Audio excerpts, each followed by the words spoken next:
As of the latest numbers, look at that number. Wow. 2 million, still 12 days to go until the November 3rd election day.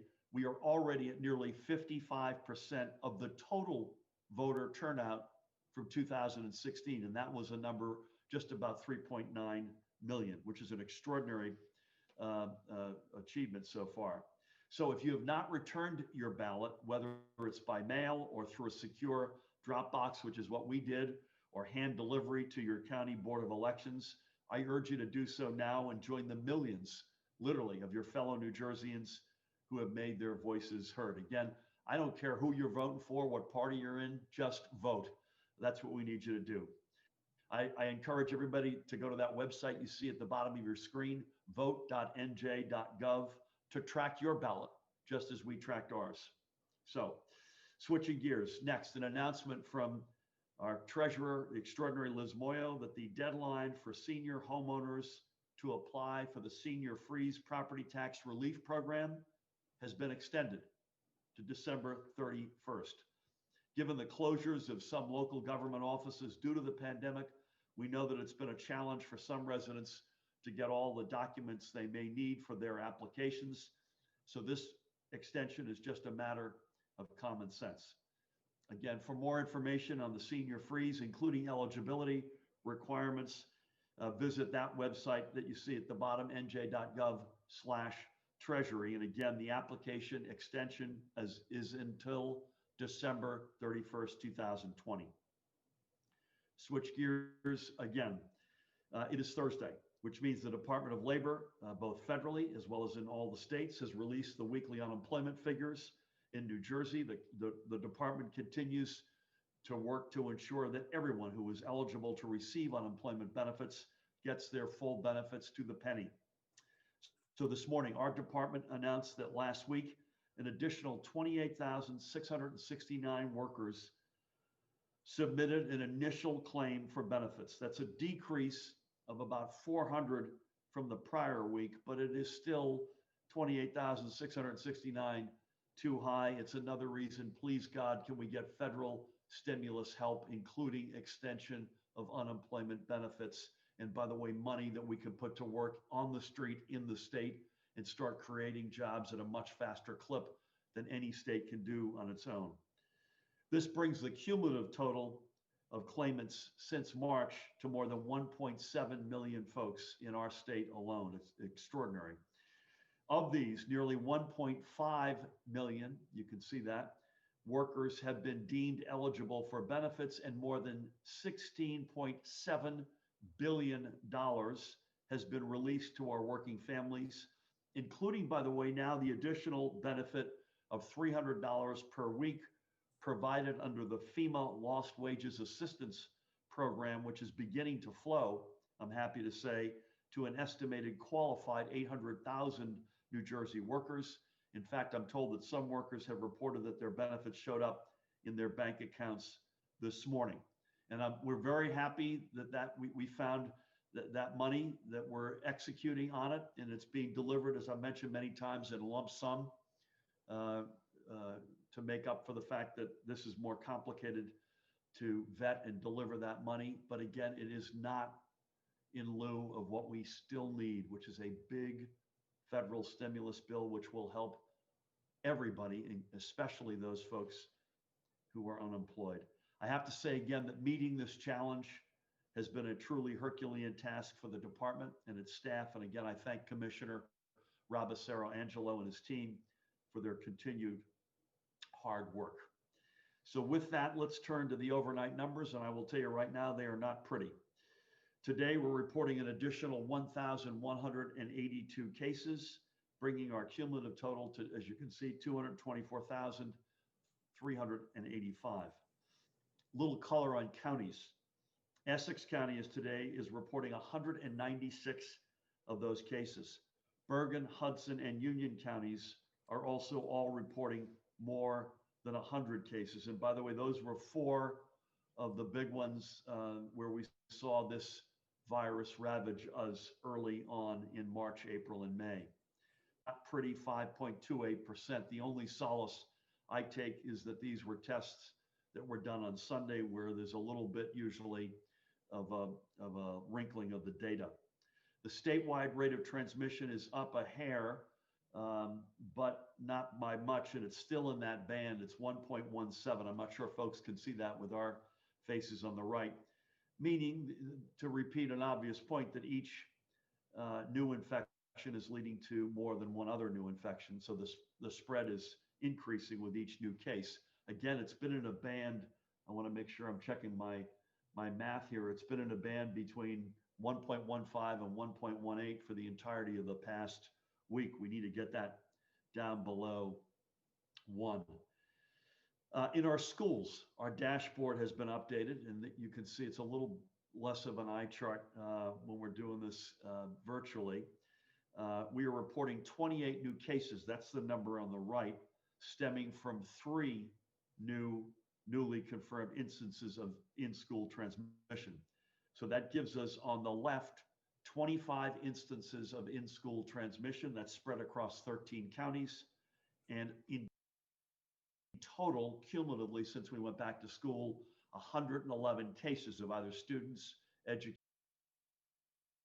others who were connected to those 25 outbreaks. By the way, if you add it up, 8 counties have not reported any in-school transmissions. So every case is important. We take every one of them deadly seriously, but we remain confident that we have the protocols in place to protect the health and safety of our schools and our educational communities. These protocols are ensuring that these cases are caught quickly and that steps are taken immediately to limit further spread. As we said many times in this forum, we knew going in that there would be cases in our schools, and our job has been to work fast to put a lid on any outbreaks. And I would just say, if you said to me 8 weeks ago, how would you feel? Again, we take every one of these cases deadly seriously, but how would you feel about 25 in-school transmissions? By the way, out of over 3,000 school buildings over which we have some supervision and authority, covering 111 individuals, and you'd have 8 counties where you had none. I would say that's so far, again, knocking on wood here, so far so good as a result. Now, as it relates to travel, we're advising all New Jerseyans, and I think we've been pretty clear about this over the past couple of weeks, frankly, to avoid any unnecessary interstate travel, given the recent increases in numbers, both here, frankly, in neighboring states, let alone elsewhere in the country. What we're going through with our numbers is not unique to New Jersey. So if you have to cross state lines, whether you're going to work, you're going to the grocery store, for healthcare, to worship, that's one thing. But we urge everyone to otherwise stay in New Jersey so we can focus on getting our numbers back down. I had a good call a couple of days ago with Governors Cuomo and Lamont on this very point. There's no other way to put this, but that the numbers we're getting day to day are sobering. They are constant reminders that not only are we not out of the woods, but we also have to find a way to combat our pandemic fatigue and remain vigilant in our practices. Folks, we can't drop the ball here. And that goes especially when we're welcoming people into our homes. So compliance with social distancing in public spaces, by the way, the good news has been strong. And I thank you. I know Judy and Pat and Ed join me in thanking you for that.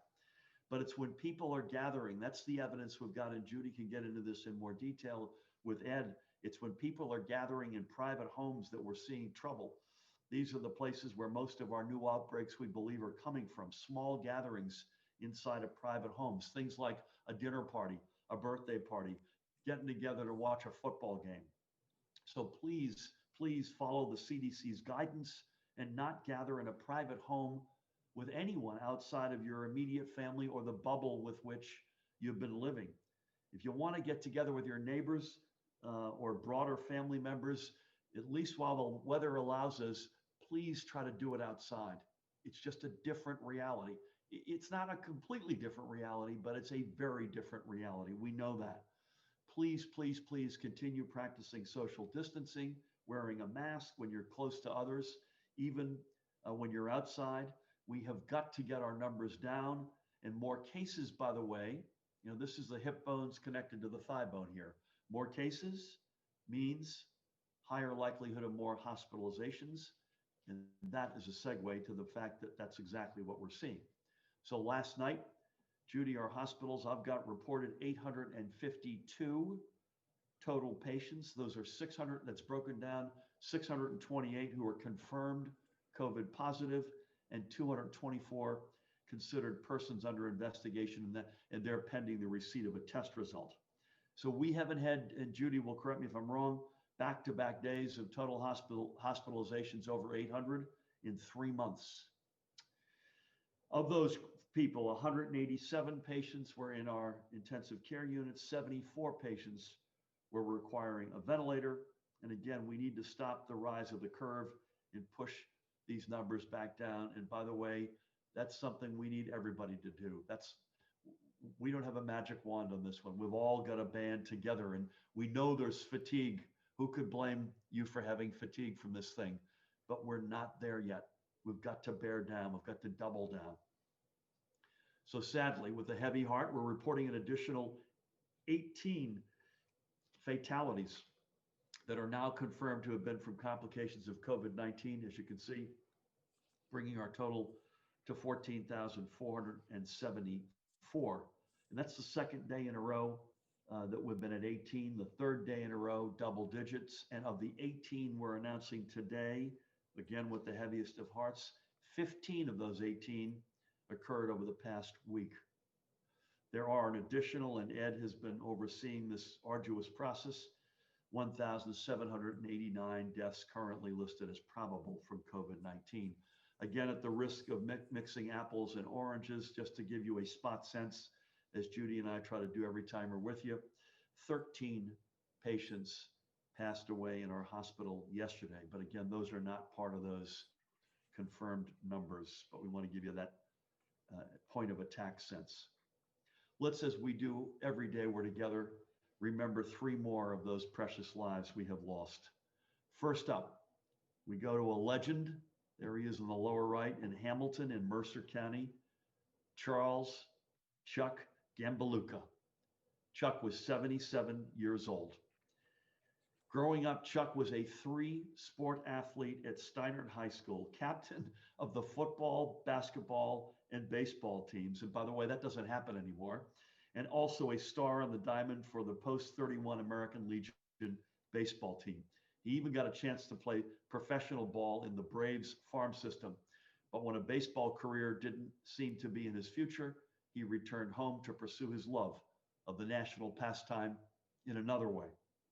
He became a manager and the manager of the Broad Street Park post-313 American Legion team, and over a 36-year career compiled more than 700 wins, numerous league and district championships, and the 1975 state championship. Even after he retired, he kept helping out, nearly 50 years of service in all to Mercer County American Legion baseball. For a period, Chuck worked professionally as the head of photo engraving for the Trenton Times newspaper. But sports was his true love, and in the mid-1970s, he opened the Mercer Locker Room Sporting Goods store. It was in the store's coach's corner where some of the hottest discussions of local and high school sports took place. For all he gave, Chuck was an inaugural member of the Steinert High Athletic Hall of Fame. He leaves behind, his wife of 54 years, Jerry, and please keep her in your prayers. She had battled COVID as well. His son, Michael, with whom I had the great honor of speaking on Monday, also was COVID positive. His daughter-in-law, Katie, and his 3 grandchildren, who you see there, Michael Jr., Nicholas, and Macy. And Michael Jr. was also COVID positive. He also leaves his sister and brother-in-law, Ginger and Gary, along with so many other family members and dear friends. We thank Chuck for all he did for his community and county. May God bless and watch over him and his loved ones. Next, we head up to Essex County to remember Bloomfield's Orlando Staten, who set the beat as the drummer for the legendary Montclair bass band, the fabulous Flemtones. He did that for 40 years. For the past 34 of those 40 years, on the last Friday of each month, you could find Orlando behind the kit at Tierney's Tavern in Montclair. The band formed when its members were all students at Montclair High School, and they played their last show on Friday night, February 28th of this year. While he was a giant on the drums, Orlando was a loving friend off the stage. As Flemtone's bassist and longtime friend Tim Engel said in a moving eulogy, Orlando was, and I quote Tim, the most gentle soul I have ever and probably will ever encounter. Several of those who knew that gentle soul the best were the family he left behind. His wife, Donna, with whom I had the great honor of speaking on Monday. By the way, she also had to battle COVID. His mom, Dorothy, in North Carolina, and her husband, Alonzo. His dad, Marvin, who's in Georgia, and his brother and sister, Marvin and Gwendolyn. And he was predeceased by his brother, Lester. Our hope is that Orlando has found a place where the stage lights are on and the beat is strong. May God bless and watch over him. And finally today, we recall Francisca Amp Onsa of Teaneck. She passed away just days before her 50th birthday. Francisca came to New Jersey in 2000 from her native Ghana. She had studied accounting back home, but switched to a career as a certified nursing assistant since working the night shifts meant she could have the daytime to care for her 3 children. For the past 18 years, in fact, right up until she fell ill, she was a cherished member of the Hackensack University Medical Center family. She was also a fixture in the Teaneck community, leading the local parent-teacher association at her kids' school, as well as teaching Sunday school. Francisca leaves behind her husband, Robert, and her 3 children, Grace, who's 22 years old and at George Washington University, Jesse, who's 19, and Aaron, who's only 15. I have the great honor on Monday of speaking with Robert, Jesse, and Aaron. She also leaves behind a community she loved and which loved her back. She leaves her colleagues at Hackensack University Medical Center.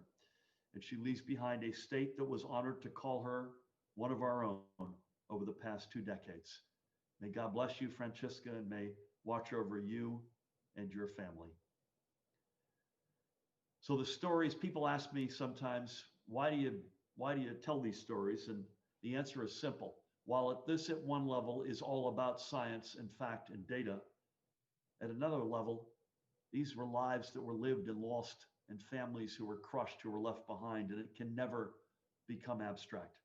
Again, they were real lives that were extraordinarily well lived with real impact and real meaning for so many. We remember Chuck and Orlando and Francisca.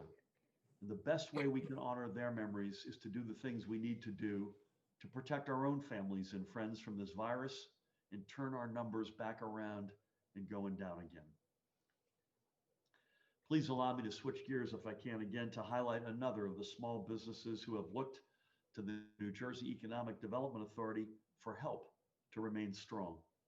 Let's meet Connie Corella Dalton, who runs Corella's Chocolates and Gifts in the Mercerville section of Hamilton Township in Mercer County. And she runs it alongside her sister Joan, who, by the way, is the main chocolatier, and sister-in-law Susan. Corella's Chocolates and Gifts has been in operation for the past 48 years, an offshoot, by the way, of another family-owned business, Corella's Shoes. And Corella Shoes, it should be noted, which was started by Connie's grandfather, has itself been in business for 75 years and is run by her brothers, including a second store in Avon by the Sea. When COVID-19 required Corella's Chocolates to temporarily close its doors, Connie applied to the EDA for a grant that would allow her and her family to keep the store going in the interim. And she received that grant that allowed her to cover expenses. I had the opportunity to check in with Connie on Monday, and she wanted me to say how thankful they are for their loyal customers.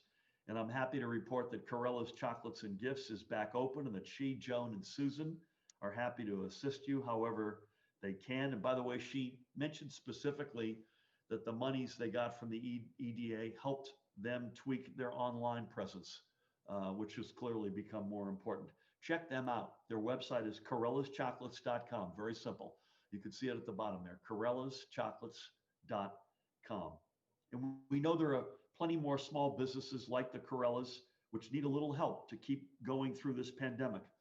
And the NJEDA is about to open phase 3 of the grants program, of its grants program, with $70 million in coronavirus relief funds at the ready. So pre-registration for phase 3 is now open and will remain so until 5 p.m. on Tuesday, October 27. That's next Tuesday. Any businesses looking to apply must pre-register. For more information and to pre-register, by the way, go to that website, CV as in COVID, cv.business.nj.gov. That's cv.business.nj.gov. Couple of things. Applications will be accepted on a first come, first served basis. The application window for restaurants and other food service establishments with up to 50 full-time employees will be open 9 a.m. on Thursday, October 29. Again, for up to 50 full-time employees in the food service and restaurant industry, will be open at 9 a.m. on Thursday, October 29th. And based on the size of the establishment, these grants will be anywhere from $10,000 to $20,000.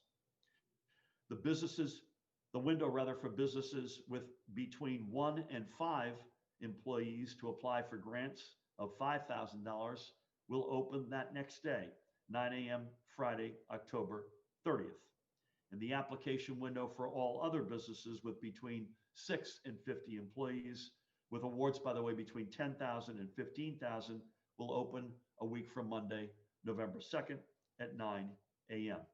Again, applications will be accepted on a rolling first come, first served basis until funding is exhausted. We'll use every single penny. And the website, again, for more information and to pre-register is that one you see on the screen, cv.business.nj.gov.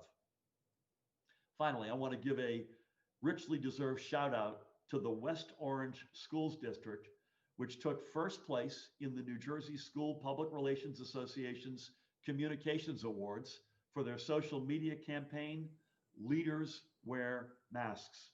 With all that is going on around us, this message is especially important. Wearing a mask is not about politics. Wearing a mask doesn't show weakness. Wearing a mask is about caring for your community, for your loved ones, for your family, for your neighbors, for your friends. And every time you put your mask on, you show leadership against this virus. That's it for me for today. I urge everybody to please be extra vigilant, wash your hands frequently with soap and water, keep a social distance, wear your face mask, and most importantly, a phrase we haven't used in a while, use your common sense for the common good and for your own good.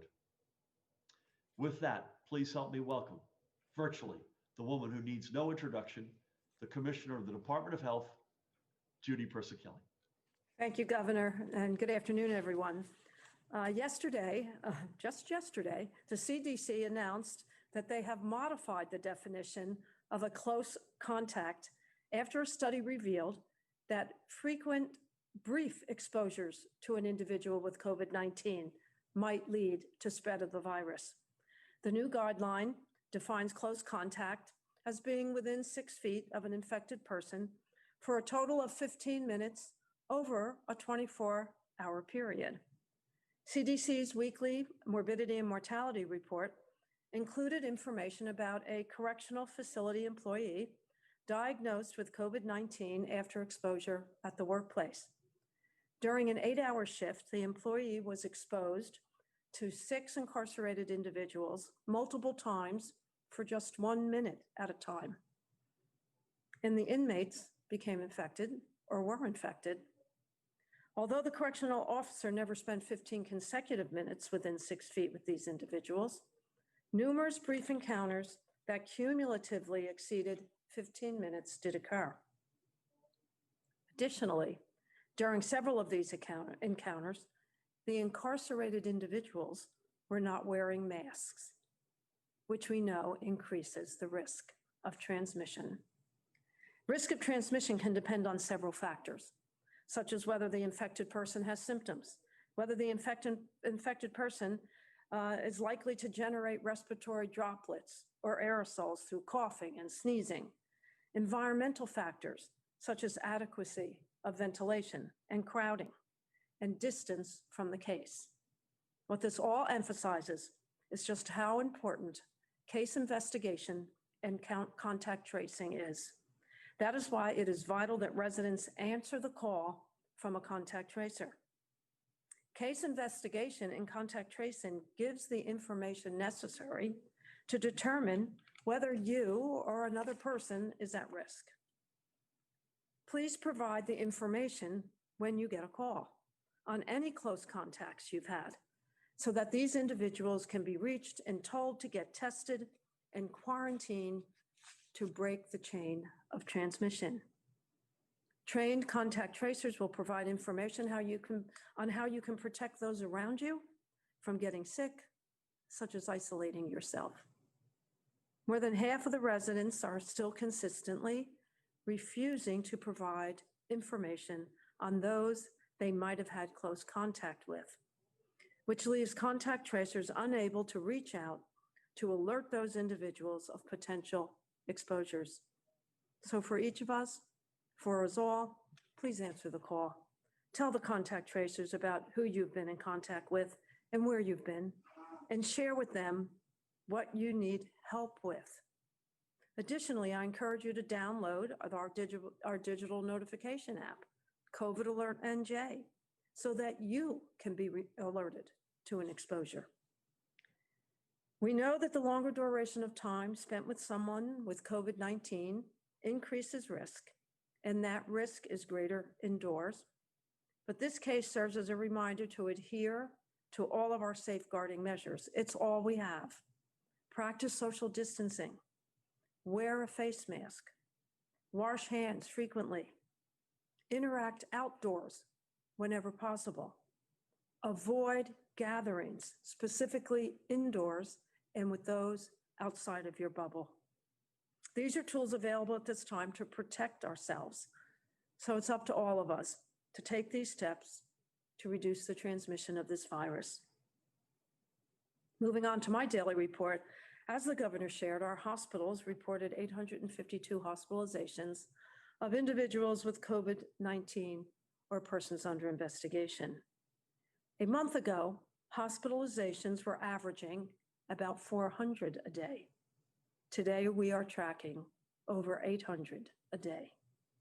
There are no new reports of multi-system inflammatory syndrome in children. The total case counts remain at 59. At the state veterans' homes, the numbers remain the same as they do at the psychiatric hospitals. The daily percent positivity for New Jersey is over 5%. It's 5.28%.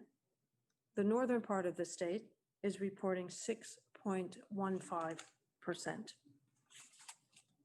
The central part of the state, 5.13%, and the southern part of the state, 3.66%.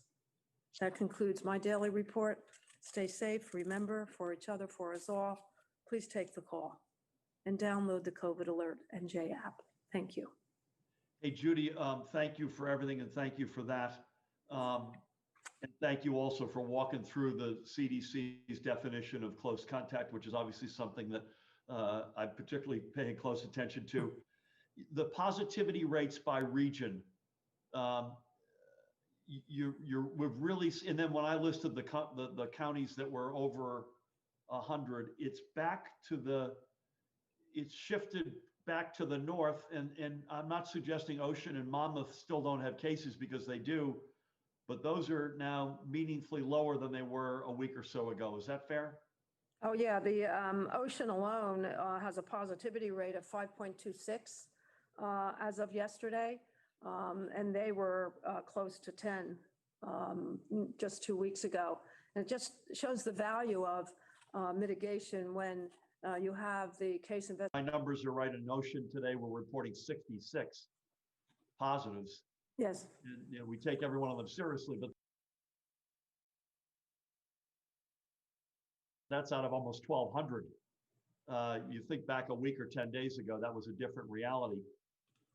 I guess that's the good news in the sense that it proves that intense cooperation with the community, plussing up of tracing and testing, that really works.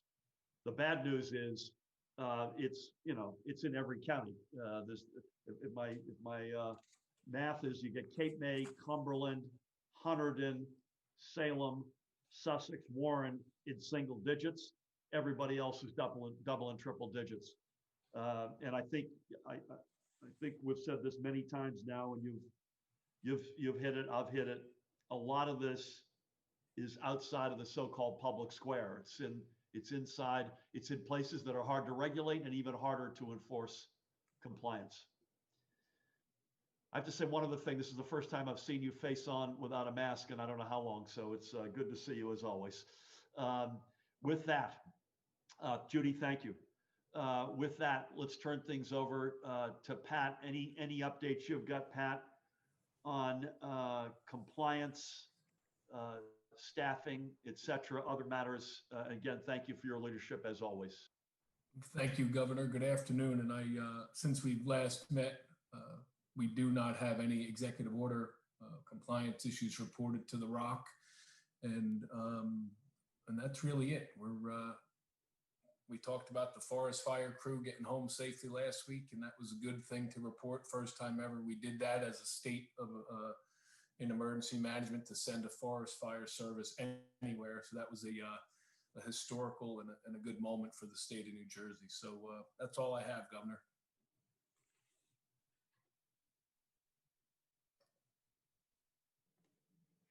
There we go. Is that your office, Pat?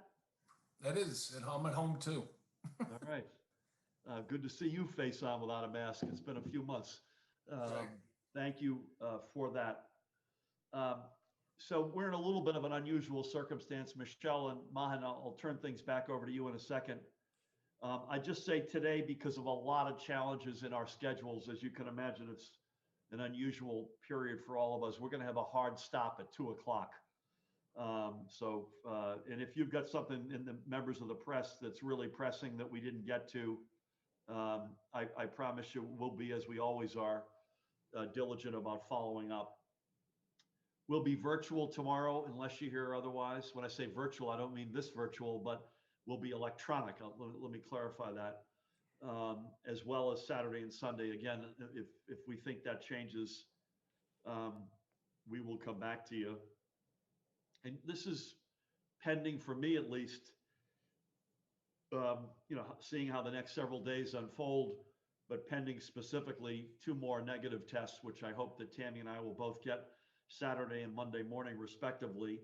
Assuming we can do it responsibly, we'll be back with you in our usual venue at the War Memorial at 1 o'clock on Monday, but that's all subject to how things evolve over the next few days.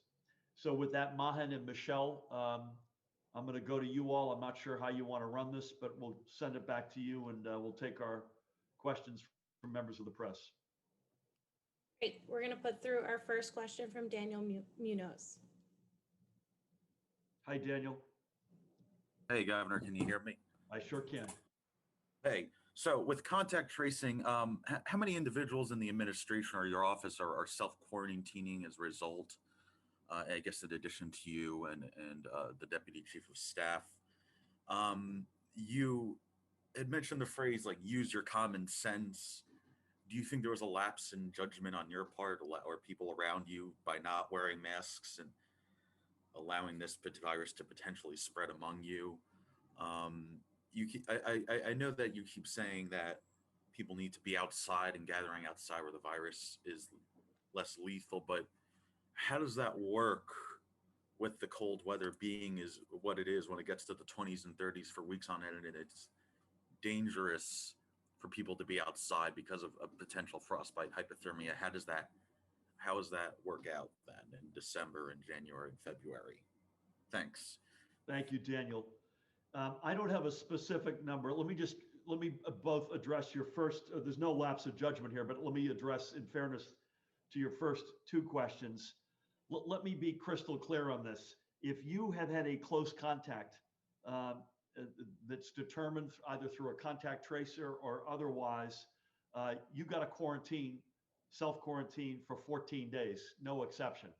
As I think I mentioned this, our entire front office is working from home within that group, and I don't have a specific number for you, but there are several at least who have been deemed to have had a close contact as defined by the CDC, and they in fact are not just working from home, but they're self-quarantining. I did not have, Tammy and I did not have a defined close contact, but we, for a number of reasons, including that I had a malignant tumor on my kidney in March, we're not about cutting any corners here. But we've gone above and beyond what the public health guidance otherwise would have been. And we're taking ourselves off the field at least through the weekend. Reiterate that. And we're going to continue to isolate at home, self-monitor. As I mentioned, we're going to take at least 2 more tests, which God willing will be negative before we get back on the field, even in a limited way. And we're doing this, listen, frankly, we're doing it voluntarily. We're doing it out of an abundance of caution. And I will promise you that no one, whether it's for our own personal health or also that the example that we set, nobody takes this stuff more seriously than we do. And that's frankly why we acted as quickly and decisively as we did when we learned of that positive result yesterday. I'm not one for, I frankly was not happy, but I knew it was the right thing to do. I'm not one for walking off the stage, but we had no choice. I had no choice. There's no lapse of judgment, Daniel. We're outside having a beer. Tammy and I are trying to get around the state as best we can to go out responsibly and try to set an example, but also specifically to give business to places around the state. I mentioned that we were in Atlantic City a couple of weeks ago. We were up in Hudson County. Outside, we wear our masks when we walked in. When we left, when we were sitting down before our drinks are served, we had them on for a fair amount of time. So I think that answers that question. Yeah, this is a concern. Judy and Pat and the team and I were on the phone earlier today trying to war game, and I know she's still in the process of that with Ed and colleagues. What's it look like in January and February? Where's this headed? Especially if we don't break the back of it now. And weather in New Jersey in the 20s and 30s Fahrenheit is a big issue, a big challenge for us. There's no question about it, Daniel. So I would say this, we're going to do everything we can to make an outside experience as responsible and safe as possible, including with things like restaurants. But the other, I think, bigger point is we need everybody to smash this thing back to the ground again. Tony Fauci mentioned a month or so ago that we knew would have another surge, but New Jersey was going into that surge in really good shape, which is a good thing. Even though we don't like these numbers and God knows we don't want to lose any more lives, we started the surge in a good spot. We have to get back to that really good place so that when that weather comes around, that we know will come inevitably, we go into that period in as strong a position as possible. So thank you for that, Daniel. Michelle, back over to you. We'll go to Jonathan Salant. Jonathan, are you in Washington? Yes. So this is because we're virtual. We have the honor of you having joined us today. Well, thank you very much. In fact, I have a Washington question for you. There you go. Larry Kudlow today, the president's chief economic advisor, said that the holdup in the new stimulus package is, quoting, "We're not here to bail out poorly run states, whether they're red, white, or blue. We're not out to bail out pensions from the state governments. We can do that another time." And President Trump yesterday blamed Pelosi and Schumer for their primary focus bailing out poorly run and high crime Democrat cities and states. I know we've had this discussion before, but I want to get your reaction because right now, supposedly, they're close to having a negotiation and a deal on a stimulus bill. Does this hurt those efforts? Good question. I think that's really irresponsible by Larry, who's an Englewood product, by the way. He should know better. We've said this before. I got elected for that Stronger, Fairer New Jersey that we've been working on every day. That includes a responsible New Jersey, a New Jersey that gets its structural deficits back into order and gets its house in order generally. And we've been doing that. We made enormous progress on things like pension payments, 3 record pension payments in a row at levels that we've never seen in the state, making up for decades of less than stellar behavior on that front on both sides of the aisle, I might add. Reducing our indebtedness, saving big monies on healthcare costs for our public sector employees without making them either take less healthcare or pay more for their coverage. That's not what this is about. This is about continuing to deliver services in our hour of need, and to continue to keep folks like firefighters, police, first responders, EMSs, healthcare workers, educators, to keep them employed at the point of attack when we need them the most in the worst healthcare crisis in our states and in our country's history. This isn't about blue states or legacy states. This is about every American state. So I think that's incredibly, not only is it not accurate, it's incredibly irresponsible. And I have nothing constructive to say to respond to the president's point, other than to say this. I want to give both Speaker Pelosi, who I think continues to do an outstanding job, and Treasury Secretary Steve Mnuchin. I give them high grades for keep going in there. Even if they're not agreeing, they're going back at it, trying to find that common ground. And that's the spirit that we need. I'm not up for election a week from Tuesday. For the life of me, I will never understand why the president or anyone else in the Senate Republican caucus doesn't look at the facts. A huge federal stimulus bill that's both passed and signed, even now at this late hour, would have a game-changing and immediate impact. I don't know for the life of me, regardless of what party you're in, why you don't think that's a good thing. As I've mentioned many times, I'll leave you with this, Jonathan. History will not penalize us. It will not be unkind as a nation if we overshoot here. We will pay, on the other hand, if we undershoot, a devastating price, whether you're unemployed, small business, restaurant, healthcare system, transit, frontline workers, states, counties, and municipalities. The impact will be devastating and will last a long time. I just don't get it. Thank you for that. Good to see your smiling face up there. Next, we're going to go to Colleen O'Day. Colleen? Hi, Governor. Thank you for taking my call. My pleasure. I want to ask you about the election. You know, we keep getting calls and emails from folks who are having difficulty. Either they haven't gotten their vote by mail ballot, they're not showing up in the voter registration system, or they are showing up, but county officials can't find them.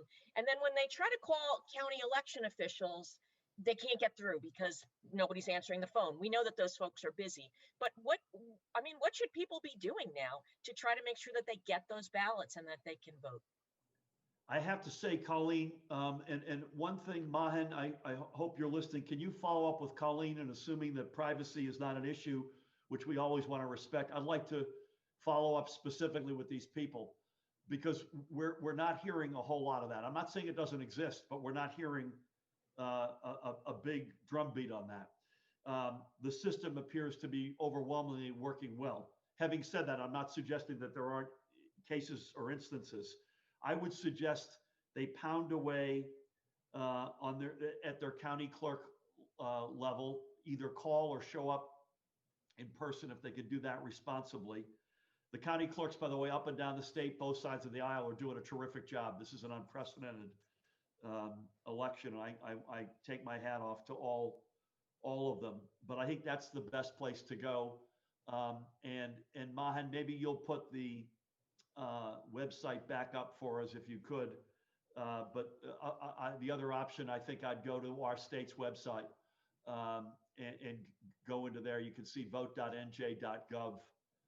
But again, I'd like to, if it's okay with you, Colleen, to have Mahan follow up and get the specific instances.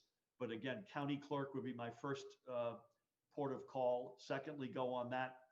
And then thirdly, I would say go to the state Secretary of State's office.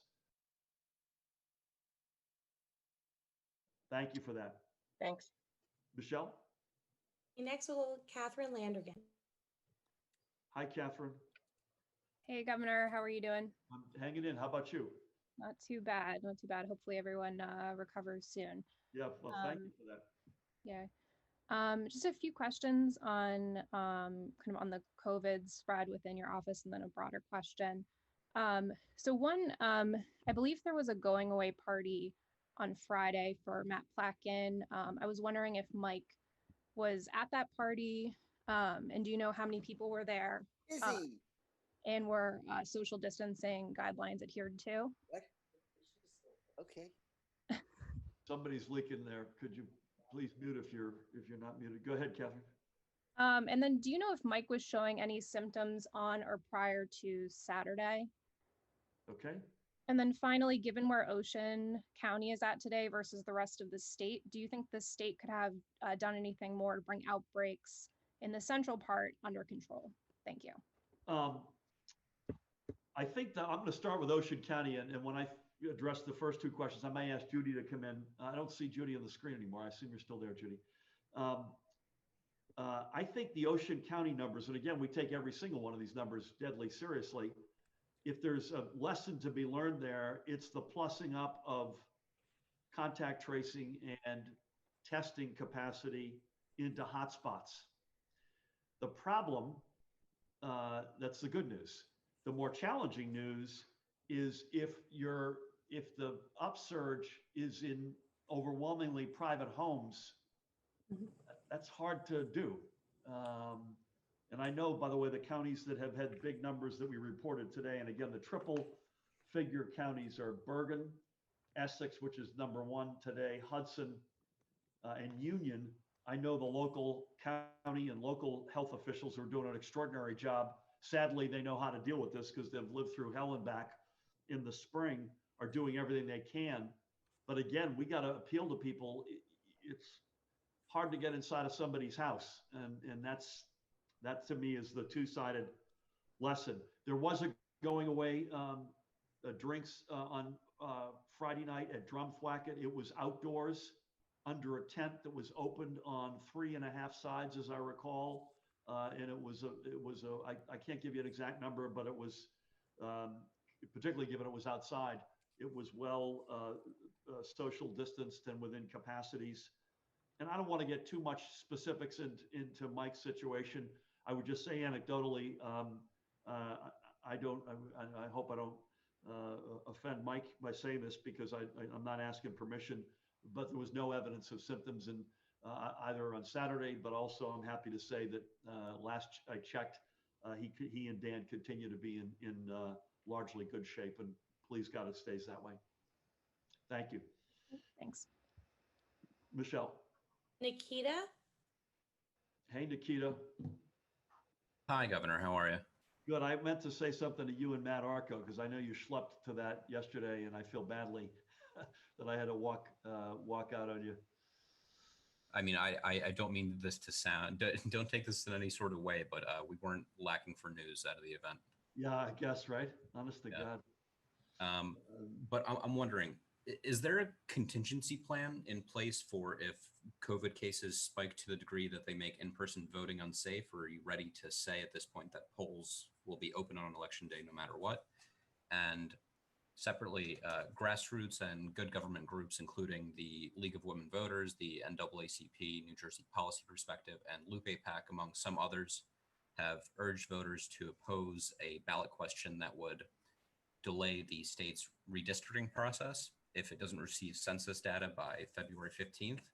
I'm wondering, how did you vote on that measure, and will you urge voters to back or oppose it?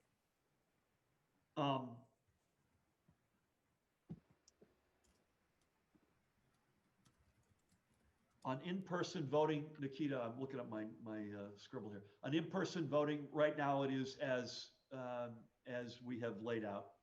Importantly, and I know you know this, but for the folks who may be watching who don't have great passion, or not great passion, but have not been read in at the level of detail that you and your colleagues are. Each county is required to have at least 50% in-person voting capacity on November 3rd. with at least one location per municipality. And then beyond that, there are very specific, that the Secretary of State has put out very specific guidance on social distancing, face coverings, exactly how that is executed. Based on everything we have right now, we are full speed ahead, and I expect that we will be. I'll tell you the lesson for me though is less, are we going to have in-person voting on November 3rd, which again, I think we're full speed ahead to do that, but to do it responsibly. I'm just thanking my lucky stars that we did what we did with our election and voted, mailed everybody a ballot, because I just can't imagine what would, particularly looking at the turnout, which is historic right now, at least on a pace to be historic. I can't imagine what that would look like if we were all trying to jam into physical voting together. On the second one, is this the question on redistricting? That's correct. Yes. Yeah, I mean, I haven't given it a tremendous amount of focus. I voted for it, but I think it's one of these ones where we let the chips fall where they fall, and if that's what the voters decide, then that's, you know, we'll do everything we need to do as a state government. On this one, there's passion, I know, on both sides of it. This is one where I haven't had the level of passion as compared to, say, the social justice implications of legalizing cannabis for recreational, which I have huge passion for and is a game changer, particularly for young persons of color. So thank you for that. Michelle, maybe one or two more. We don't normally shut down, but given that we're all over the place, you'll forgive us for that. And again, I promise you we'll follow up with you if we don't get to your question. Okay, we'll go to Brendan Flanagan. Brenda? Yeah, hi, Governor. I hope you're feeling okay. I'm feeling great. Brenda, I missed you. I don't see you. Yeah, I get to see a lot of you, but usually it's on screen. So thanks. And today's no different. I want to talk about your decision to quarantine less than 2 weeks, particularly since it has to do with your definition of the CDC. Could you talk about how you came to that decision, how close you were to Mike, and were there other staffers at this gathering in Hoboken? And have all staffers, your front office staffers, been tested given the situation? Yeah, I don't know that all front office staffers have been tested, but I know that as of tomorrow, anyone who still has not been tested will be tested. The other person on the team who was with us, other than Tammy and Mike, was Mahan, and he tested negative. It's actually pretty simple, Brenda. We're going above it actually and beyond what any requirement would be. Again, if you look at the seat, and we take this very seriously, among other things, not just because of being, you know, folks looking to us for guidance as an elected official and as governor, but also for my own health. I mean, I had a malignant tumor in my kidney in March. So again, to be crystal clear, anybody, and I mentioned this a couple of minutes ago, but I'll reiterate, anybody with a close contact, and that's determined through whether it's contact tracing or otherwise, and defined by the CDC, they got to quarantine for 14 days without any exception. And we have, I don't have a number for you, but we have some of those folks, not from Saturday night, by the way, explicitly, but from other interactions, who are doing just that. So it's not just they're not in the office today, they're actually self-quarantining for 14 days. By any measure, I did not have what you would consider and define as a close contact. So having said that, when I heard it, and it wasn't terribly fun because we were in the middle of an important announcement, we're going above and beyond the public health guidance and taking ourselves off the field, at least through the weekend. Tammy's doing the same thing, and we're isolating at home, obviously, and we'll continue to monitor this. And again, we're going to take at least 2 more tests before we re-engage at any level. And by the way, that'll be 4 tests in the space of 7 days.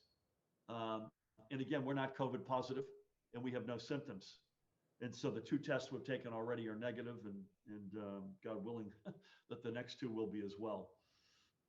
But again, we're doing this voluntarily through an abundance of caution. And I will tell you just largely because, you know, I'm on the phone, by the way, this morning with 3 members of one family, 3 siblings who lost their brother. So it's living that every day. It's trying to do the best I can as a responsible role model. And it is also that I've lived through this, through a health challenge that we know kidney related stuff makes you more vulnerable. So that's why, you know, we take this as seriously as we do. It's why we acted. You saw how quickly we reacted and decisively when we learned of that positive tests on our team yesterday. And Brenda, we're going to continue to monitor this. I've said at least through Sunday, at least 2 more negative tests, please God. And, you know, we're monitoring the team as well. And we're going to do whatever we need to do the right thing here. So with that, on behalf of Judy, thank you. I know Paramel Garg, our new chief counsel, is on. Paramel, to you and Jared Maples, Mahan, and others on the team. Again, most importantly, everybody's watching. Thank you for being patient with us.